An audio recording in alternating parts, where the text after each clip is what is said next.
Hello everybody, and welcome to another edition, another episode of Beyond the Noise.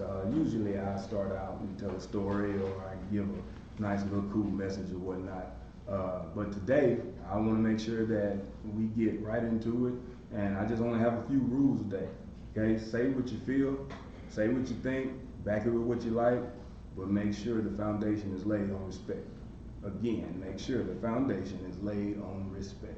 All of my friends who had questions, who've been reaching out and messaging me and calling me and texting me due to the things that's going on that we see in the world today, it means more than you can imagine. It means more than you know, because there's a lot of things a lot of your black friends have been just holding on to as a way of life that now is opening eyes to the way the world is. And with that, today I have a couple of guests. I have back with me my main guy, man, my guy, Mr. Coach Springfield, Coach Brent Springfield. He's back, and we're gonna talk a little bit of sports, but it has nothing to do with what's going on the field. And then I have a new young lady, Destiny, Miss Destiny Britton, who is an advocate of change, and she is serious, and she is actually on the front line. She can tell us what's actually going on in the street when the protesters are out and taking a look at these injustices that we see clearly. So today we're going to get some inside information or some insight on what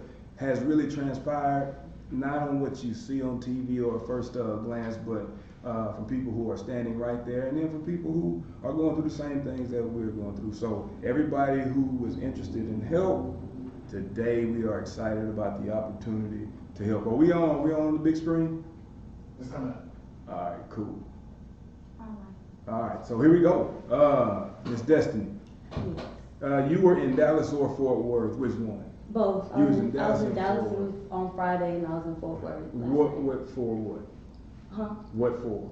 Protesting for injustice, especially what's going on. What kind of started it was, of course, the murder of George Floyd, and so. Did you watch that video? Honestly, no, I did not. You haven't watched that video? I will not watch that video. I try not to watch stuff like that because that really. I saw pictures, and that's all I needed. I heard the first 5 seconds, and when I kind of grasped what was going on, I turned it off immediately. I couldn't watch that. Did you watch that video, Bo? Of course I did. You watched all of it? Of course I did. Let me ask you a question. Not how did you feel? What was your first thought? Not your feelings. I know you felt some type of way. What did you think watching that video? Well, everybody's initial thought is what happened, and so, but after watching seconds and seconds and seconds and seconds and seconds, which seems like minutes, and then minutes turns into hours, seems like, of this man being brutally murdered in front of your own eyes, I mean, it changes your perspective. And so, but that's the thing. It's hard for some people to watch, and but everyone needs to see it. Yes, everybody should. Everybody, if you actually care, if you're serious, you need to watch it. It's going to be one of the hardest things as a human being that you're going to put your eyes on. Now, don't think for one moment I don't have the round-faced Mexican girl on the ones and twos in here, mixing and matching. So I need, if you got questions, comments, anything, just as long as we're respectful, put it all out there. But let me tell you what my first thought was absolutely irrational. I had a very irrational thought. And I've shared this with some friends of mine. When I was first watching it, I actually couldn't believe it. But the first words that I thought were, he's gonna kill this man. And that MF will probably get off. Mm-hmm. That was my first thought. That thought taught me a lot. So anybody who has not watched or witnessed a murder on live, whatever, you need to watch it. I witnessed, I don't know, I say witness, when I saw Eric Gardner's death or the countless other murders that was, what's his name, Philando, was that the one that was shot? Castillo. Castillo. Mm-hmm. It's terrible to watch, wasn't it? It is, and honestly, the type of person. I mean, everybody, you know, is affected in certain ways or whatever. But for me personally, I just cannot traumatize myself Makes in that sense. again. But when it comes to like, I got the gist of it, you know. So it's like for people I feel like who haven't gotten to that point where it's just like you don't get the point or you don't get it, then it's like yes, I definitely agree. But and I do think it is important to still see. But just I guess just for me personally, it really it does something. That's fair. Yeah, that's fair. That's absolutely fair. I think the biggest issue is that when we look at things or when we find ourselves in the midst of something, irrational thought is usually what we see. We see action based in not even that, just reaction based in action. It's a natural reaction to come back. If you see something, it's natural to call that out or to feel a certain way in your mind. It's natural to go, oh, that doesn't make sense. He's not gonna get in trouble. Let me go get my big brother. That's the way of the world. So justice is super important. So I think the biggest issue that most people see is the outrage comes from this keeps happening and ain't nothing happening about it. Of course. So when you're out there, tell me what you see and like what's happening. Like what are you witnessing as you're out there? Well, of course, a lot of emotion. A lot of people like angry, and so you have people, of course, chanting "I can't breathe" during the demonstrations. Like you know, so we had multiple different demonstrations of some people laying down. You know, the white allies that were there, they were kneeling down on their, you know, on their knees. So everybody was just like basically making a statement. Making statements. Now it was a mix. Now, Right. I'm just saying, like making a statement. Yes, They're making a definitely. non-violent statement. Yeah. Right. Absolutely. Right. Now, they came to that, and then there were some that were a little bit more rowdy. I'm not gonna lie and say that it wasn't. F the police, you know, y'all not this. Like, how can you let this happen? Like, going off once again, emotion. But we're angry, you know, natural. or you know, and then what I saw in Dallas on Friday was, in my opinion, abuse of authority and power. We're downtown or whatever, and at first we were on the sidewalks, and the police were on the sidewalks with us. Like I have a video of it, and like we're face to face to the cops. We're like, this ain't right, you know, we're going off, and then the cops are just like, back up, you know, and then we were like, for what? We're on the sidewalk. So after like maybe 30 seconds of that, then the police finally, you know, they got called to go back a little bit. So we're like, okay, we're going back. And what was you thinking at that time? Like in your mind, what were your thoughts? That they were trigger happy, because even and that's crazy. I'm glad you said that, because I was recording, because we're yelling, and I just go down and you see some of the cops like just smirking, literally just had their hand on their gun or whatever, and it was just like literally at this point people are just yelling like all this stuff. So it's like, what threat? And maybe everybody perceives threat differently, so I might want to get into that. But when we backed up, it was like they were ready to arrest us for anything. They backed up into the street. Mind you, they're in the intersection. They had already blocked off the street. So no cars are going this way, that way, nothing. They already blocked it off. And so, we are on the sidewalk and more people are coming, so we kind of trailing off into the street. And they're like, back up, if you get on the street, we're going to arrest you tonight. Da, da, da. I knew it was just like arrest. And I was asking on what charge? What would the charge be? And they never said anything, just kept saying back up, just back up, and like pushing us, and then like they were actually, they didn't put no hands on me, but like they was grabbing and pushing up on my boyfriend to get him on the sidewalk and everything. And at that point, it was literally just us yelling at them, and I feel like the point is like they want to make things worse. It's not, they don't kind of try to settle things down. In my opinion, just the way they were just trying to show their authority and pushing us off and get the F back. It was just, especially when it's like we were just sitting there saying stuff. What was going on, Okay. So I'm going to step into that and just say like this.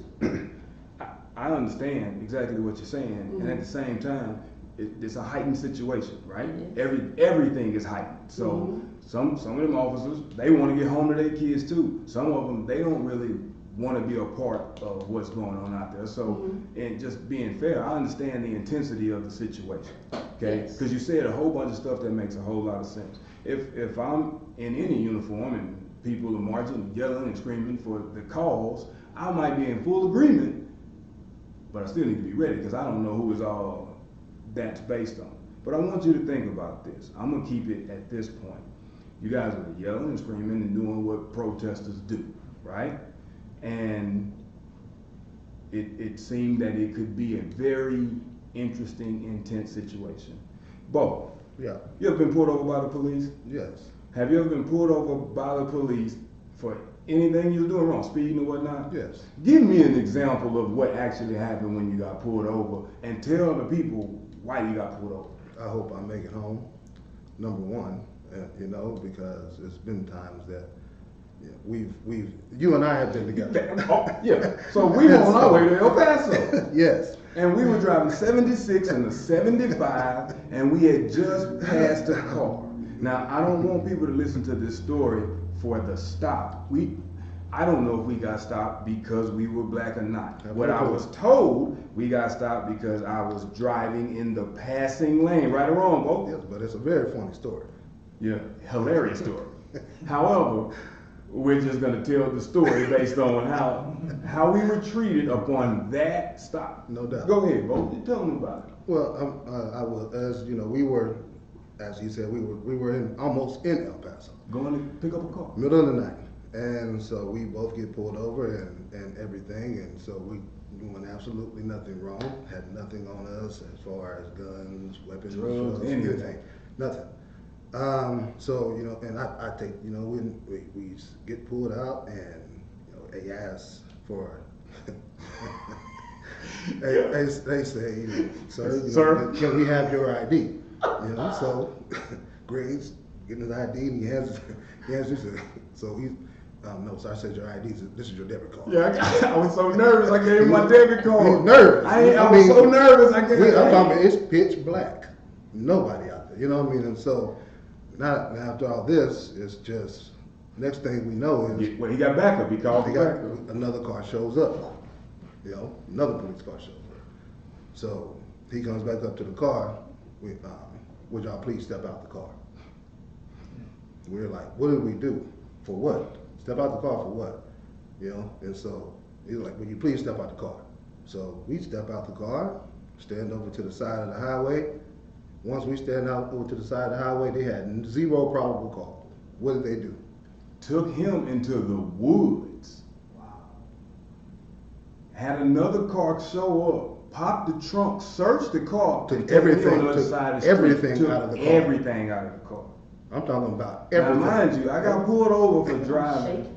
Okay, so all that yelling and screaming that y'all was out there doing, I need everybody listening to this story to know we literally, absolutely were just driving the speed limit. I mean, this is no joke. This is a true story. All I cared about was, God, I hope we make it home. God, I hope we make it home.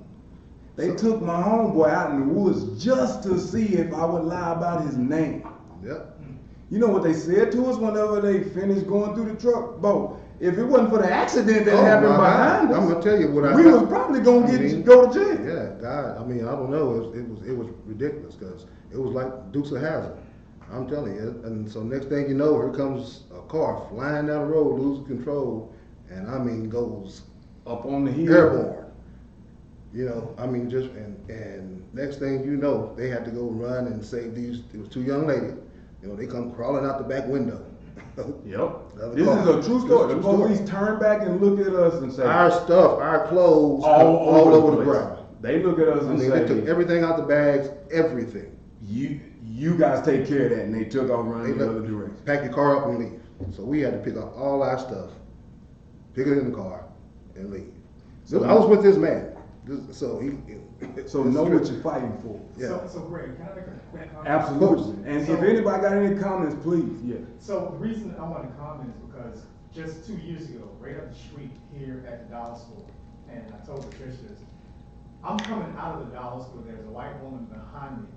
I got a yellow bag in my hand, I got my cell phone and my key in the other hand, right? So my hands are full. I walk out the door, but I hold the door open for the woman behind me.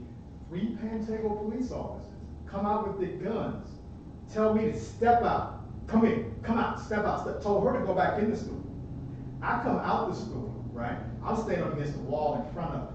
They all got their guns drawn, and they're looking tense, and I'm looking in their eyes. I can see their eyes. So they walking closer and closer and say, drop what you got, drop it, drop it. I drop my cell phone, everything on the floor, right? So I guess the point I'm trying to make, and I think I know this is where Greg is going, is that had I twitched or said or shouted at them, y'all pulling me over, just had an attitude, I might even be talking to you guys today. But I'm gonna tell you, once they ran my nigga, they said I look like someone who just robbed a place down the street. Now, a lot of light-skinned people, I look like some Latino people, you know what I'm saying, depends on who's watching. So what they did was, they actually, honestly, because I was calm, I was scared as hell. And I even sat there, I swear to God, I had a tear coming out my eye because I was scared.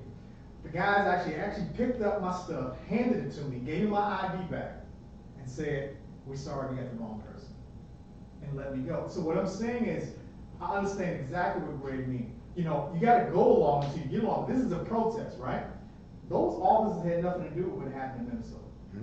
So we're shouting, and they're trained to deal with hostile situations. That's what I'm trying to, now listen. Are they trained to deal with hostile But situations? you gotta let me finish. So I want you guys to be out there, but what I'm saying is know what you're fighting for. Wait. So if we're going to, because I agree with you, don't argue my agreement with you. What I'm saying is we can't throw out 7 different things to be fixed based on the same repetitive action that everyone sees. The problem is these ladies and gentlemen don't get brought to justice. That's why it's no justice, no peace. We can't talk about racism because now my white friends don't want to join the fight. We can't talk about classism. All of these are problems. We know these are problems. They exist. I'm not saying it's not happening. What I'm saying is if we attack the injustice, it exposes the racism. If we attack the injustice, it exposes the classism. If we attack the injustice, then I start understanding why we can't shop on July 7th. Instead of people saying, don't do this, boycott this, fight this. I don't know which fight to get in, but I do know this. It's hard to be black on a Friday night in a nice neighborhood. Fight for that. Fight for that. Because that's the fight. The fight is not the system and overthrow this. All of that is effed up. We know that. Everybody knows that. But that's why ain't nobody doing nothing, because some of those points serve other people. So if we fix the injustice, then you get to go to school where you want to. And I don't have to worry about seeing your ass in the middle of the street shot with tear gas, because we talk to the right people on the front lines, but we know we're yelling the same message. A lot of people don't jump in the fight. Why, Bo? Because they don't understand the message. Yeah. Or they don't want to voice their opinion on the message. There it is. Because they're afraid of the repercussions. Of the message. Yes. So, you know, when you fear the repercussions of loss, no matter what it is, friends, finances, anything, you know, that's not going to change. That's not going to change that's not going to help change the narrative. Mm-hmm. And whatever you are out there fighting on the front lines, right with you. is the thing about it is you want to go out there and push. Yes, we want to push equality. We want rights. Yes, of course. All right, but it ain't about the push, okay? It's about, hey, how can we get these people to push? Our own people too. You know, our own people to invest in our own situations. And that's the thing. It's because what do y'all think this is doing? You don't think this is helping people get involved? I don't. I talk to them. And this is the thing, because they don't understand. And that's the thing. And when you go out, because we have protested for centuries. Mm-hmm. Centuries, and we still sitting here about Reconstruction. And I want you to remember when You you know talk what I to mean? people our age And so- about the history, and- I asked my dad. I didn't have to read a book. And I asked my great grandfather, and I asked my great uncle that lived in Slidell, Bogalusa, Mississippi, Picayune, Mississippi, Hattiesburg, Mississippi. They lived there. Same. So right. So when we talk to them, we gotta honor that. We have to honor the things that they put in place. And there is no honor in a death that is untimely or unjust. And the way we get that is justice. And yes, protest, I love them. You gotta understand what I'm telling you. I'm not saying don't go out there and fight the fight. I'm saying know the message in the fight. So I think when you say just fight for injustice and everything like that, which that is what we're fighting for. And when I said, reconstructing and everything at the beginning before this even started, I'm talking about chopping down the tree, taking out the roots, and then planting another tree. I know. What I feel like when it comes to just talking about just focus on this, and don't get me wrong, I get the thought process. I'm not saying I don't get the thought process. When I feel like it's kind of just to say y'all doing too much and just focus on this, it's like just on the justice, it's like just cut off this part of the leaf of the tree, just cut off this part of the branch of the tree. It's just like we're trying to, it's like we can focus, we can multitask. It's a lot. Okay, stop right there. The human brain is not designed to multitask. That's a scientific fact. But you ever cut down a tree? Yes. I've cut down a tree. Now here's the thing about cutting down a tree. You can make it easy by cutting it off in sections and then getting that chain gang to pull the roots up. Or you can start trying to pull the roots from the bottom, but that tree is gonna land on your equipment. You cut the tree down section at a time, each section at a time. Yes. Jasmine has chimed in and said, I disagree. It most certainly is helping people get involved. I've witnessed people move from silence to action, There it is. from Trayvon to now. Yes. And then someone asked, what is the significance of July 7th? Why that date to only spend our dollars on black business? That's what I was asking. I need to know that. Hey, that's a great question. And I mean, and So it's Another hard for me to man- get into that fight without knowing that. Well, okay. You know what I'm saying? Why So- why would it be hard for you to get in a fight why do you need to understand something just like, hold on, wait. I ain't say nothing. I'm Cause listening. I know, but your reaction, Yeah, your I'm body listening. language is saying something. Yeah, it's saying wait, let me listen. Now, and I'm not saying, of course, with this, I'm talking about if we're saying as black people don't spend money on this day as unity, don't spend it on this day, and for me to hear you say, well, I'm not gonna do this, well, sorry, you didn't say this, but how I'm hearing it is, oh, well, I don't really know what y'all doing this for, so I'm not gonna do it because what somebody can explain it to me. If it's just unite, if if it's just saying just unite, don't do it, us black people, that should be, not that should be enough, but I'm just surprised that isn't enough for you. So it's a boycott, right? Yeah, it is. And Now, the what boycott in this Alabama, Mississippi was over 400 days. yeah, but hold on, real quick, wait. Okay. Yeah, So, yeah, I'm what I have heard about it, cause I don't know why that day, the 7th, cause I was even wondering why that day. Now, what I've just seen is whoever had started this, he tweeted this on May 7th.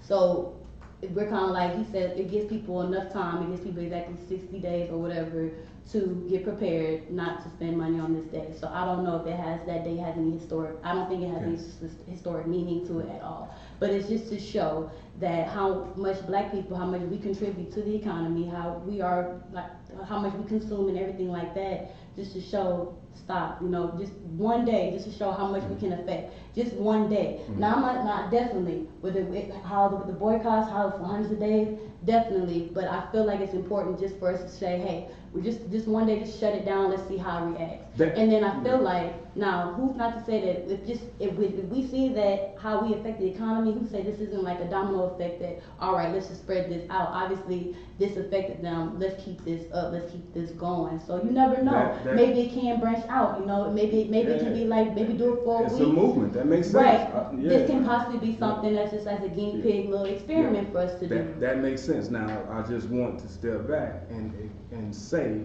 and explain why it's important for me to understand. Okay, and this is important for a lot of people to hear. Now, people wonder why black people were slaves for such a long time. The answer is simply complex. reading was illegal.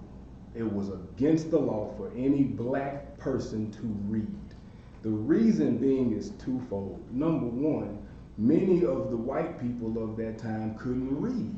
And if it's against the law for me to read, I don't know you can't read. So you can pretty much tell me anything. Secondly, once Malcolm X, Martin Luther King Jr., all these other people stopped talking about the injustices being only race related, but he had a chance to sit with attorneys and read contracts and had a chance to read over people's information.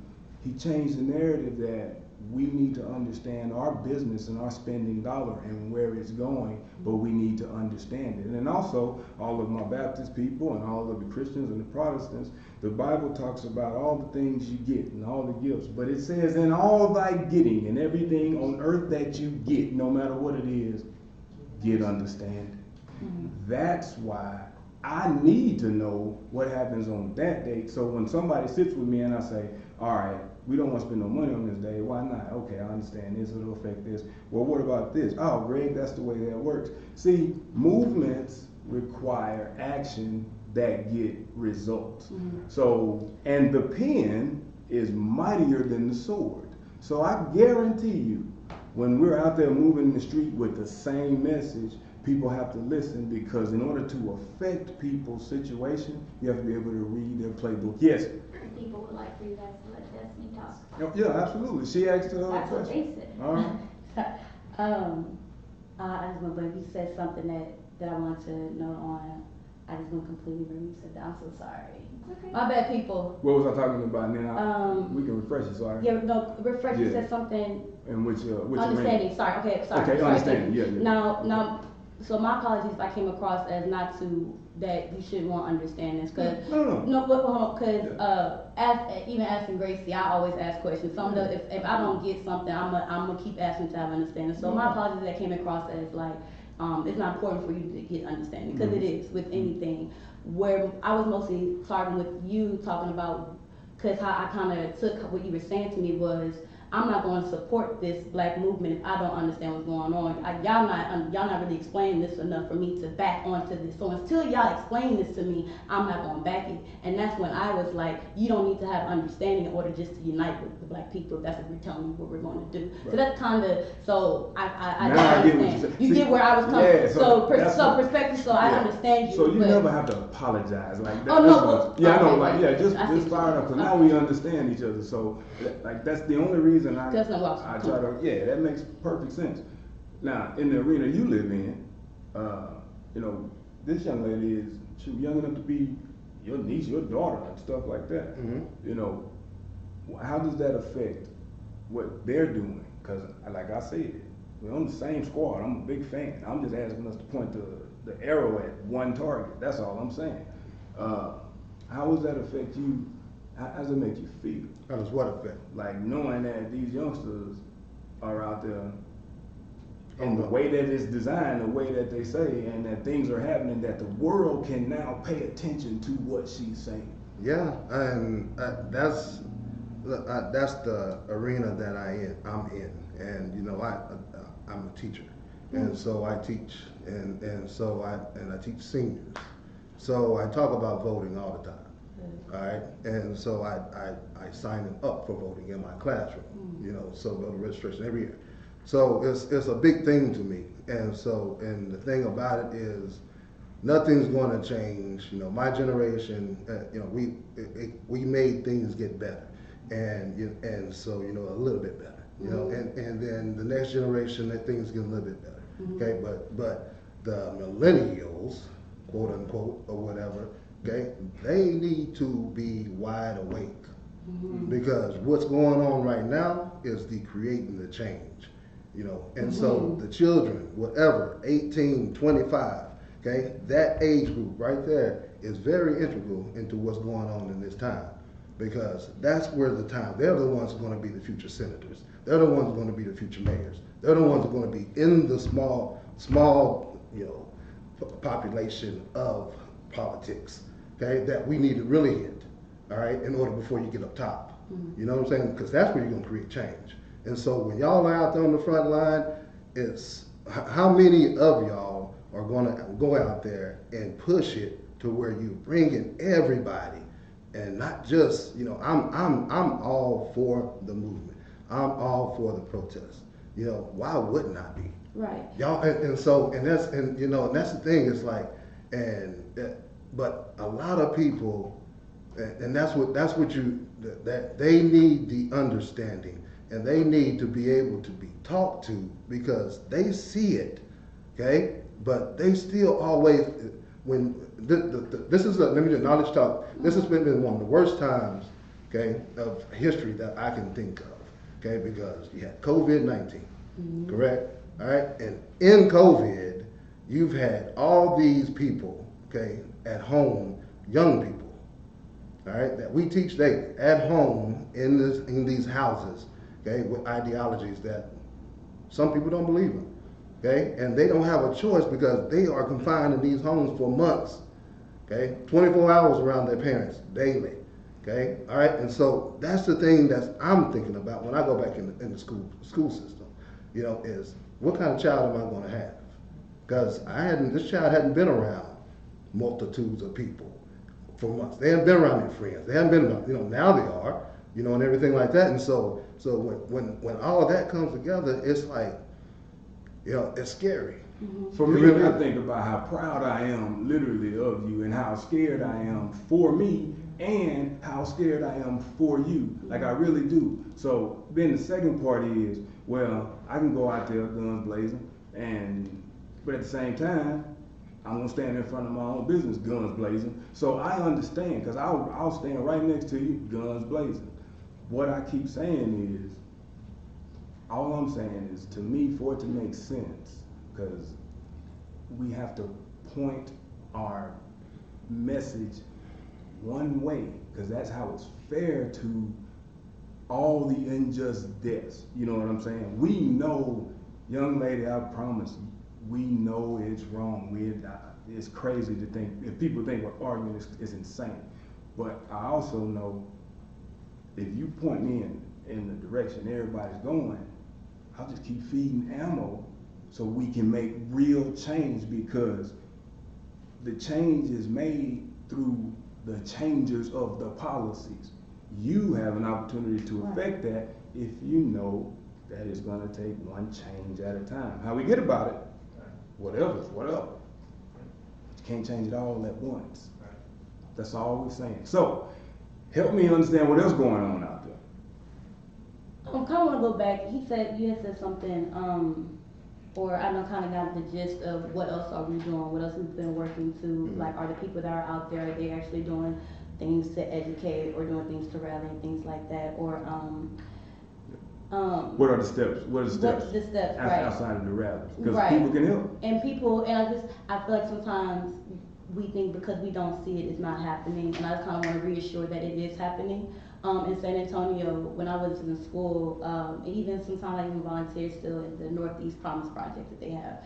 And so basically, it's like every year, at least in the summertime, we join together, some of the college students, we get together with the neighborhood people, and we walk and get like surveys, like we do qualitative research to like, okay, do you notice the changes that's going on? Are you gonna vote? And things like that. And so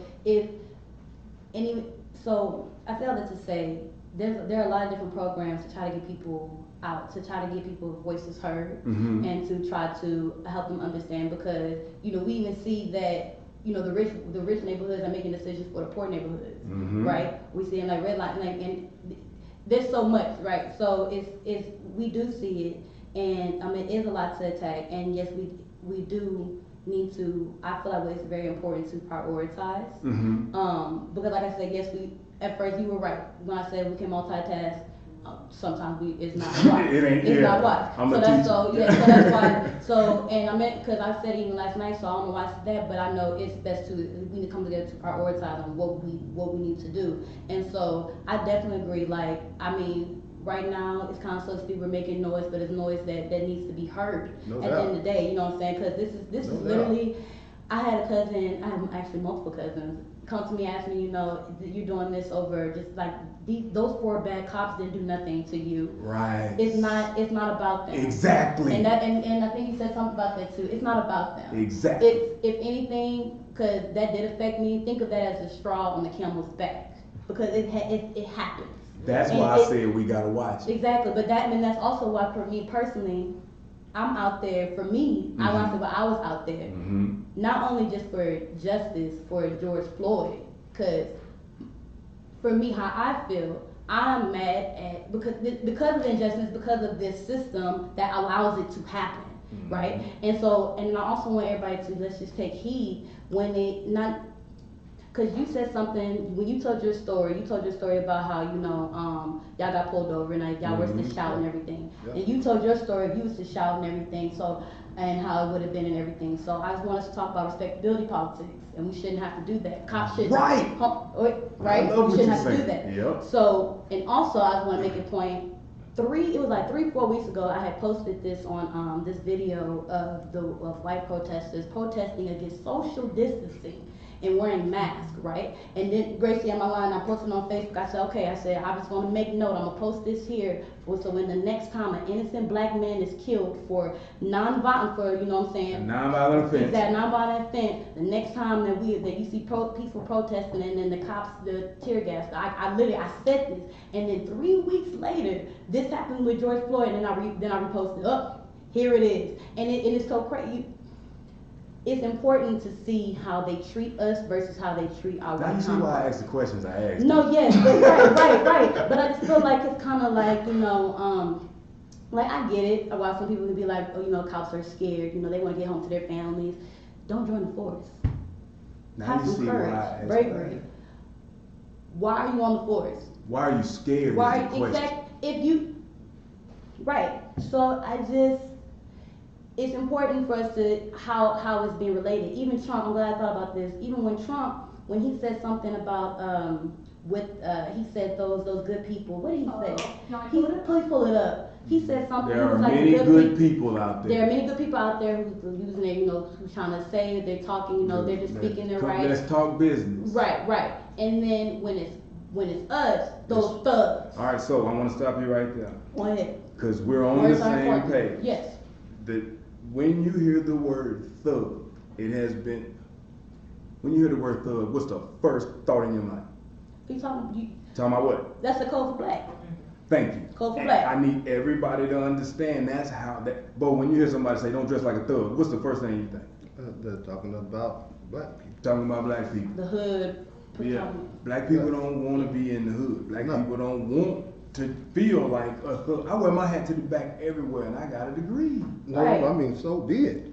But that doesn't categorize. That doesn't change the reality of what that word means. Continue. Right. So, and I just thought it was important when there was protests about not being able to get your hair done, nails done, everything you did, and all that. He said the governor of Michigan should give a little and put out the fire. These are very good people, but they are angry. So he's able to acknowledge that they are angry. They want their lives back again, safely. See them, talk to them, make a deal. I just think that's important. I just think that's just funny, just in that last sentence. Like they want their lives back again, safely. What you think we fighting for? I just want to go home. What you think we fighting for? We want our lives safely. I want to be able to, like when I'm driving, whenever I see a cop car, whenever I see just a flash, my heart drops. I'm scared. And what did you do? So we know you feel scared. What are you thinking at that moment? I'm thinking I'm looking for the cop. Where are they? My first thought is, where's the cop? But what do you think? That's really my first thought. The moment you see officer on the side of the road and you see the lights, what was your first thought? Like I said, I hope I make it home. I just want to get home. I just want to get home. And that's it. That's real. It's reality. That is so real.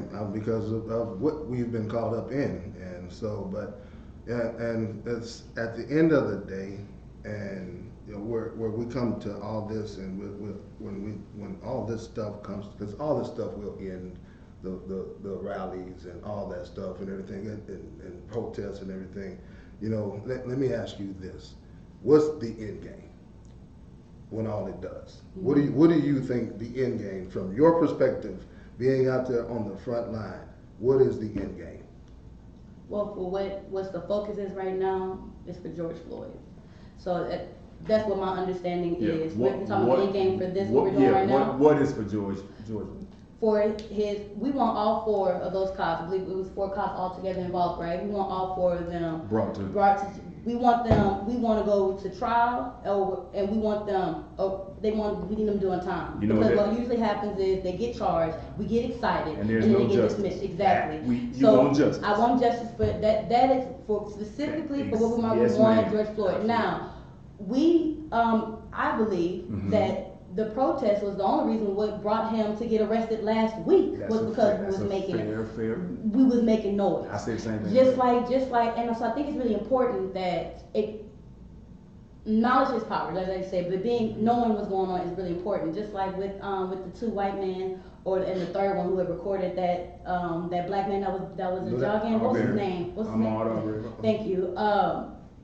That happened 2 months ago before, and they was out living their life until no justice until we said something. So it's important to know what our voice does. Mm-hmm. You know what I'm saying? So though it may be like a little pebble, right, in the water, it's still causing a ripple nonetheless. Mm-hmm. So we keep on throwing them, but nonetheless, it's going to change something. But I definitely do agree when it comes to coming together. I honestly don't know where to start.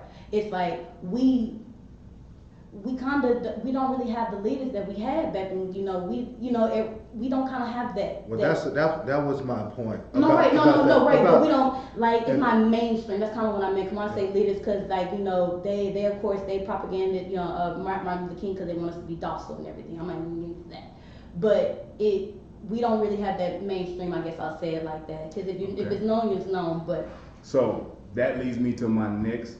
Wait. Yeah. I have a question. Yeah. What can we do about the groups, mainly crazy white hate groups, that are antagonizing, provoking criminal acts? Expose. Keep filming. I don't want to be associated with folks who break into businesses, steal and burn them down. I want to be part of history that actually helps bring the change that I believe collectively. Mike Scarborough.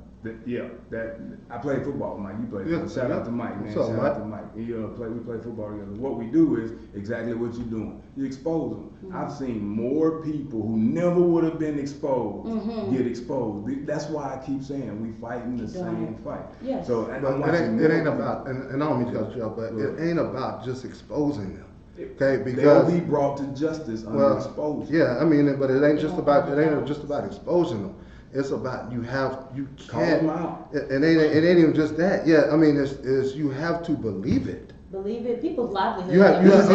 That's the thing. You can't have on blinders and try to find a gray area when you see something that's happening right in front of your damn eyes, and you want to say and justify something, and that everybody that's with sight can see, and you want to make it like, I mean, just like the governor of Mississippi. He justified the mayor. He justified the murder of George Floyd. He justified, Petaluma, Mississippi. Yeah, Petaluma, Mississippi. He justified. Look it up. He is justifying this murder. And so, how do you find a way? And that's my point. Is you got to get there. There is still people out there that think that way.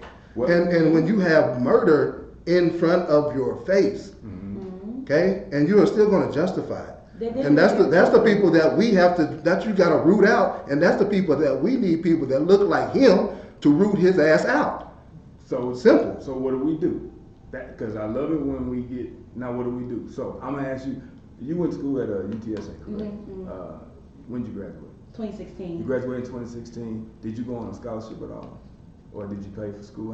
My first year was full. It was scholarships and everything else. As far as what? Was it athletic, academic? Academics. Okay, fantastic. Because that's the space we live in. At PE, our job is to help kids understand how the process of scholarships work. Yeah. And the whole nine. Shout out to Avid. So let me miss right. Boom. So what do we do? A lot of people, how do we help? What do we do? Here's one way. Now I'm gonna ask you a question because this came up on Facebook.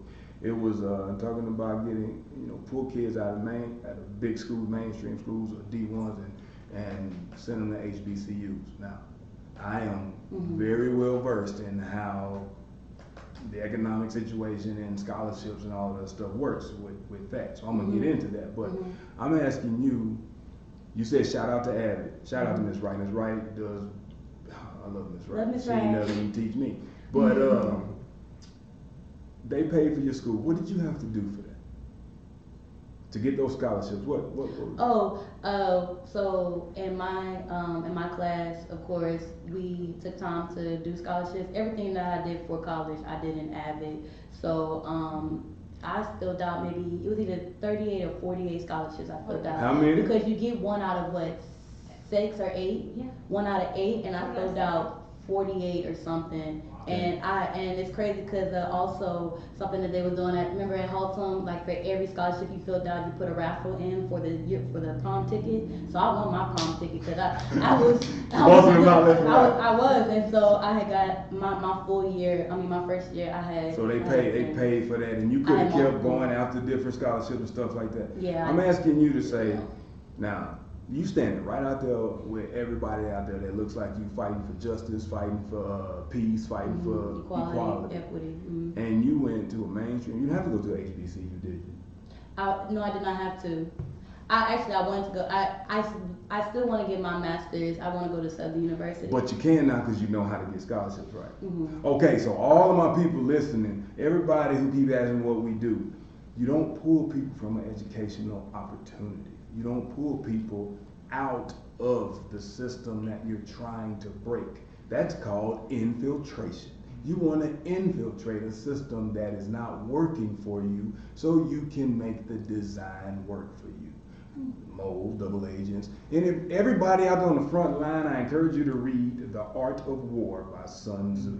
100%. If you really want to know how to fight a battle, that's why they didn't let us read. Are you listening to what I'm saying, young lady? The art of war will teach you how to fight a battle that's winnable. And you got people now that can see that there is an actual fight going on. Okay? So I encourage them to do that. Secondly, you had a high GPA, correct? You knew your GPA at all times, didn't you? Because you had to fill out all these applications. And you had so you knew your core GPA by heart. The second thing we can do, parents, is go get the core GPA. Because if you're in a high enough percentile in your class, schools will start throwing money at you. Shout out top 10%. See, I needed you to come on here because guess what? I was 8-7. You can be in the top 10% and be a minority and be a woman, and they will give you money for every single situation. And so all of my athletes who go to a D2 who thinks it's D1 or die, or I got to go to HBCU, here's what you do. You get your grades right, you understand your core GPA, you go take that ACT and SAT and you invest in them tutors, and that way people will pay you to come to their school, and that way you just saved not only the athletic program a scholarship to put another good player on the team that's going to help you win that championship, but the school will pay for you to go there and you can actually negotiate bids. So please. And add on, looking into the actual requirements for the Absolutely. Because it could be easy, you never know you're stressing and you could already been in there. So if people want to help, first we got to understand how to help. See, we talk about opening charter schools and we talk about opening up these schools. I got homeboys that have trade schools built out, ready for people to be there. I got tutors ready to go. Shout out to Chad McCarty. I got tutors ready to go who can teach you.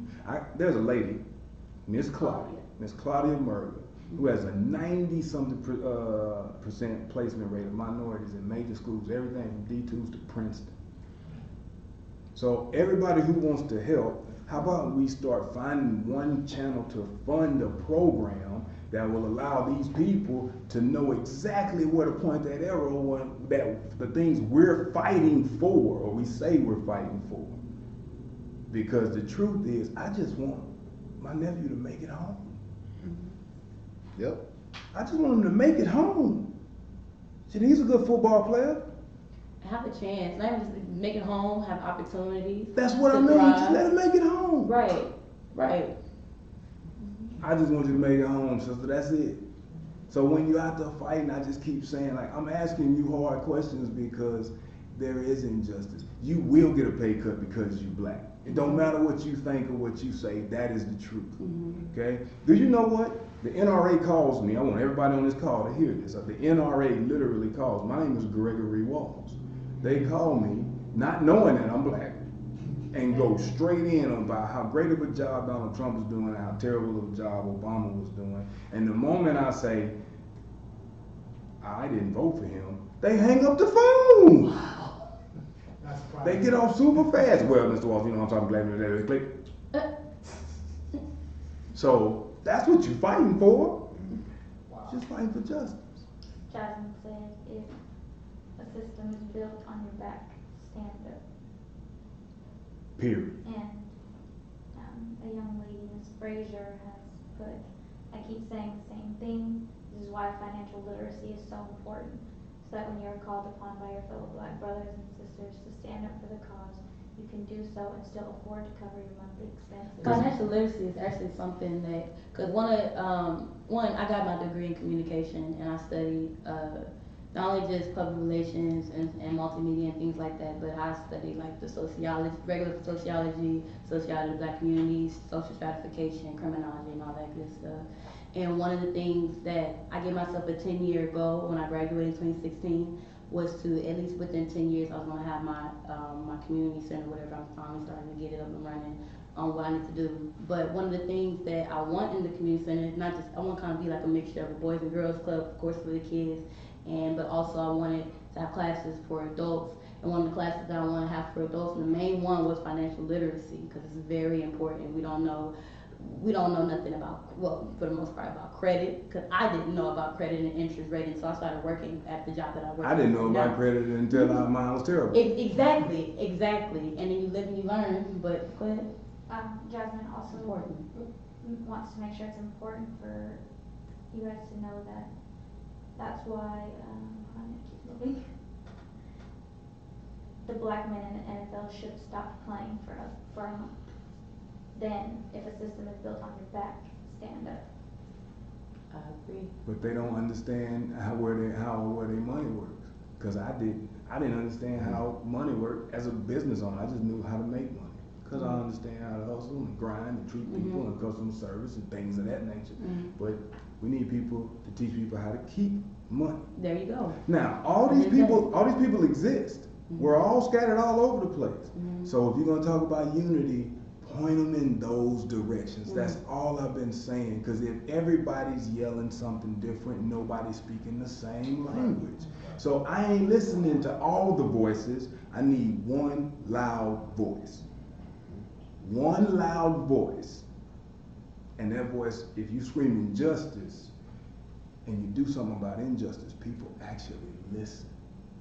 But then it's like, and I get you, but we have to explain why there is injustice. And it's injustice, like, do we not want to talk about why? Everybody saw it. Because if you try to explain it, it's hard to comprehend.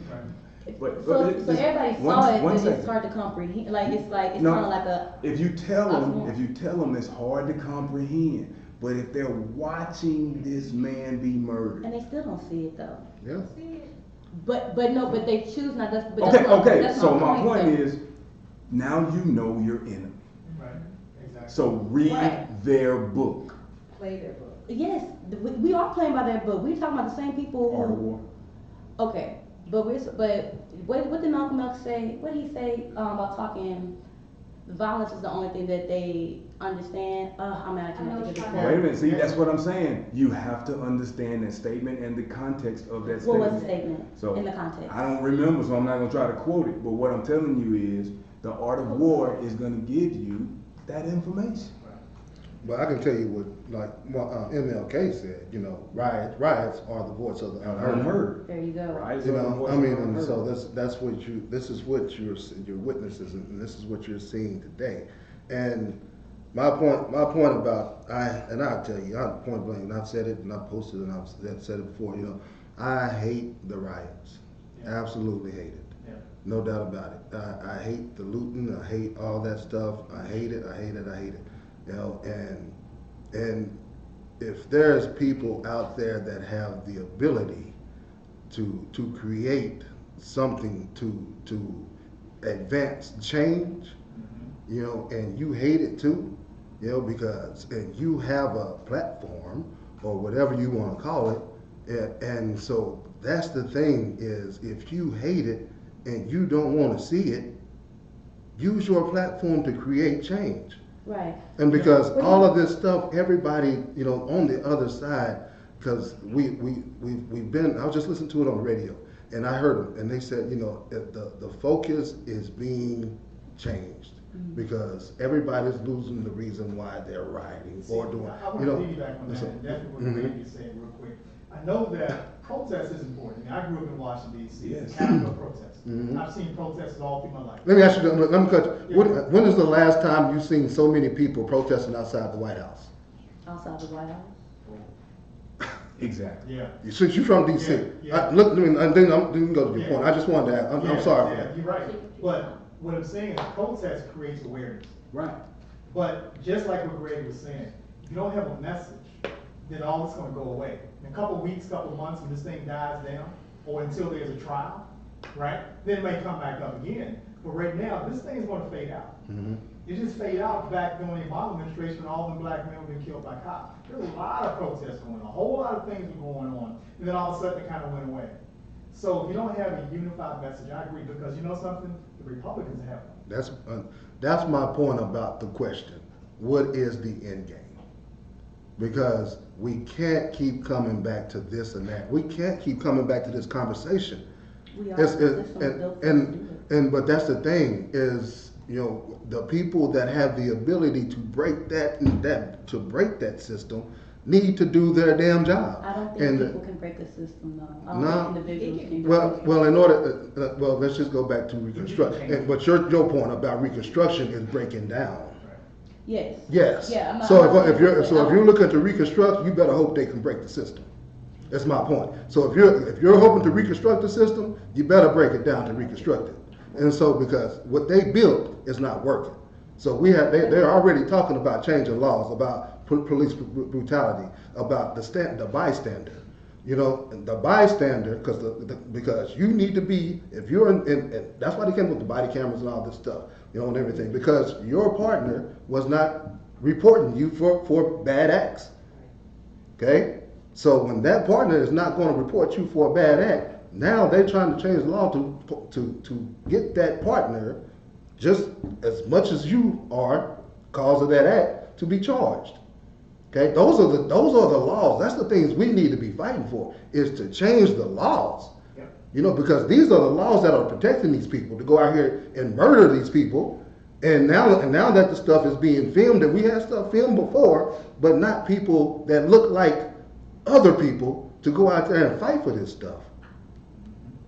People, and I get changing the laws. I once again, I get the thought process of it. Yeah. It is, you know, Do when you change get the world, reality of it? to me, the reality of it is the laws are broken. So you change the law, and then what? You know, so I get it. It would be in the perfect world, change the law, and then, you know, I get it, you know, but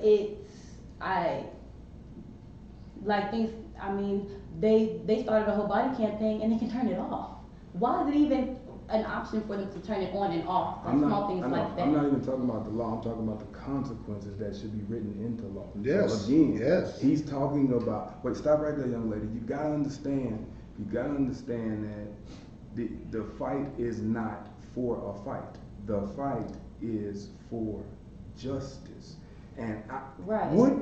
if he had not killed that man, there would be no riots right now. However, that's very true. Anybody can say, wait. Nobody be out there yelling and screaming. I wouldn't necessarily agree with that. However, if 3 or 4 of the people who had already killed people were brought to justice, I guarantee some of these other killings would have been deterred. We're fighting for justice. Mm-hmm. We are. Okay? So when you go, okay, but you dismiss the answer at the beginning of the statement. Like, Well, because the reason you say you got to change the law or change laws is because where do we put these people on trial? According to the law. Yeah, and I mean, and when you put them on trial, and me and him talked about, because G called me and G was, you know, he was upset about the charges that was put on that officer. And I'll tell you, you know, and I had to tell him. Tell the story. We need a few minutes. Okay, and then I had to break it down to him. You know, the statutes of murder, you know, and everything like that. You know, why he only got third degree. Okay, but now it's been moved to another DA, and they're reviewing the charges and all this stuff and all, you know, whatever, you know, and everything. But if they would have gave in anything higher than that, okay, how are you going to make that stick? Oh, I agree. You know what I'm saying, and that's what I had to tell him, and he eventually got it, because we need to have something where they have to, and that's what I mean, rewrite. But yes, you have to prove it. You want to know what's funny? And so that's the thing. Once you get in there, you have to prove that this man set out to murder that man. You know, and so that's for murder one. You get what I mean? And so that's the thing is the charges have to be up. And so I get, and so I don't want to say yes, laws do need to be changing, but I do like it shouldn't just stop there. Because but I'm just saying, because laws they get changed, but they get broken, and also there's loopholes and all, and they would know that. The police officers, the system, they would know what loopholes to use, what to do. The fact that with Eric Gardner's, they waited until the statutory went out or something like that, or something went out, right, of limits or something. Okay. And he wasn't statute of limitation. But what I'm saying is this: that, like I'm in agreement with you, but what I keep saying is those are things you have to know so you know what you're fighting for. When you keep saying that, are you saying that I don't know what I'm fighting for? No, because I was wondering, because you do say just know what you're fighting for. So I'm glad you said that, because I didn't want to come off like that. What I'm saying is that's the message. Like you want to be able to articulate that message. You want to be able, when somebody asks you, why is this happening? Well, this is the situation with this, and that's why we're out here. Or this is the injustice is this. You know, that's why we're doing this. That way, I'm listening now. I'm like, you just out here causing a ruckus, you know. And it's scary for people. It's scary for your parents. It's scary for your folks. But if we know exactly what you're out there fighting for, you're easy to protect you.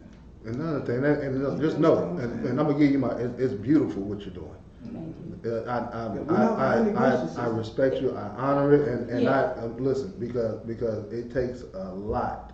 Okay, to get out there and go out there and put yourself out in front of that, and, you know, and so and just know that, you know, I respect you for coming on here and speaking your narrative, and understand that, you know, just when you're fighting, when you're out there fighting for that, and you're out there and you see people barking at the police, and you see all this other stuff that's going on, and everything, and understand that right now there's a lot of anger. Yes, emotion. I agree with that. And so, but when that stuff subsides and everything, and once you start putting the water on the fire and you know, start getting the smolder and then starting to put the smolder out, you know, and everything, that's when the work starts. You know what I mean? And so right now, this ain't the work. You know, this is just trying to bring everybody's attention to what's going on. Yeah, I would not say that. And so that's the thing. This is something that's getting the train rolling. And that takes it back to where he said, it's you know, important though what we're doing. We can't. No question. And I think it is important. And just to bring clarity, I know you know what you're fighting for. No like that's not what I'm saying. What I'm saying is let the people know. You know what I'm saying? Like that message is so important. You know what I'm saying? And people ain't gonna like it, and nobody cares. I don't care how people feel about. Right. I got nephews, I got nieces.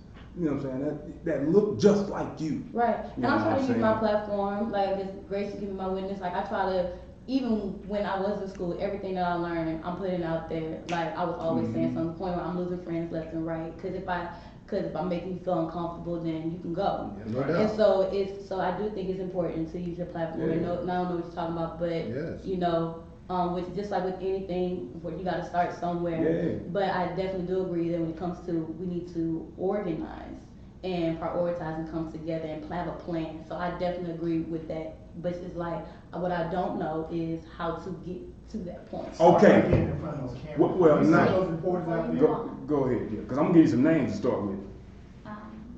Ms. Frazier has started a series of stuff, not really funded. The military already operates like that, talking about changing the laws. I'll never understand why the police department don't as well. Jasmine says, change the law, then vote people to enforce the law. Our power doesn't That's stop it. at votes That's it. and law changes. Mhm. We have to understand our power and hold people Yes. accountable. It's an everyday thing. Absolutely. No, that's my point. Corey 100%. Johnson, as an officer of the law, if you do A, B will happen. Yep. Ms. Frazier, the police chief in Louisville, was just fired because one of his officers had their body cam turned off during a fatal shooting incident. So that proves that changing these laws. doesn't There it work. is. We have That's to it. use their laws against them. Right. Absolutely. Learn their I love game. that. Absolutely. That's what I'm telling. That's what I has mean, changed, you know. no loopholes. Yeah, no doubt. So, That's what I'm saying. I'm not saying it can't. What- I'm what? not saying it can't. No, but I do know. think it's But, another. but I'm just, I think in this conversation, let me say this, boy. I think in this Yeah. conversation, you felt like you were being attacked at the beginning. I'm telling you, I'm living the game. That like I'm living this game, and me out there with you is a detriment to you, and you gotta understand that. But you said something. So how do we do it? Let me tell you how you do it. You need to friend Jasmine Cochran on Facebook. Okay? Jasmine Cochran has a lot of insight and she understands how to communicate. You need to do that right now. Okay? Also, we need, if we're gonna organize, we need to know what we're organizing. So any educational groups, any financial literacy groups, so instead of us creating groups to see who can buy the best Gucci bag or we need to involve ourselves in these healthy food groups and come together, and all of these people who keep giving money to causes that they will never have to live in an ideal, let's see if we can fund an institution that can actually educate and make people and give them the literacy necessary to go change the laws. You understand what I'm saying? We're smart enough now because they're letting people read. And that's what I'm trying to tell you. I tell young people all the time, go read. Now I encourage you to go out and make that noise because we're going to give you some direction. Hey, we appreciate you guys being with us today. Hey, we'll be here for a little bit answering questions. I know they're kicking us offline, but we're going to be here answering questions. You can fire what you like. And also, if we want to organize, start thinking about your abilities and the things you bring to the table, and let's make sure the table is big enough to fit the biggest brains. Hey, it's been great. I hate this topic. Let's make some change. We'll see you again on Beyond the North. Peace. Thank you. Awesome job. Yeah.